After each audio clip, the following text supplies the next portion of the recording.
తర్వాత రాశి కన్యా రాశి.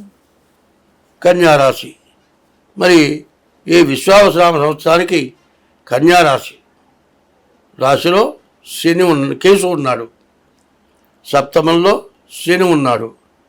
దీనివల్ల వచ్చే లాభం ఏంటి? గురువు బాగున్నాడు, కుజుడు బాగున్నాడు, కానీ సప్తమ స్థానం కరత్త స్థానం.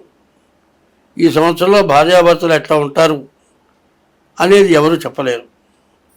ఎవరికి కోపం వచ్చినా ఇబ్బందే, ముళ్ళు కోపం వచ్చినా, అరిటాక్ కోపం వచ్చినా ముళ్ళుకేం బాధ లేదు, అరిటాకే పాడైపోతుంది.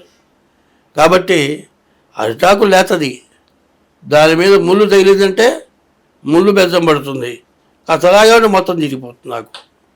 అట్లాంటి పరిస్థితి ఈ జాతకం కన్యారాశి. ఈ కన్యారాశి వాళ్ళు చాలా జాగ్రత్తగా ఉండాలి. భార్యాభర్త వివాదాలు ఏమన్నా ఉన్నా కోర్టుకు వెళ్ళొద్దు. ఇప్పుడు కోర్టులో ఉన్న వాళ్ళు ఎవరైనా సరే కోర్టు ద్వారా లాభం పొందుతారని మాత్రం నేను చెప్పలేను. మరి కొన్నాళ్ళ పాటు శాంతి వహిస్తే తర్వాత అయినా మీరు బాగుపడటానికి అవకాశం ఉంటుంది. ఇన్నిటికీ కూడా ఇది గోచారమే చెబుతోంది, గ్రహచారం కూడా చూపించుకోండి, మీకు అన్ని విధాలా బాగుంటుంది. స్వస్తి.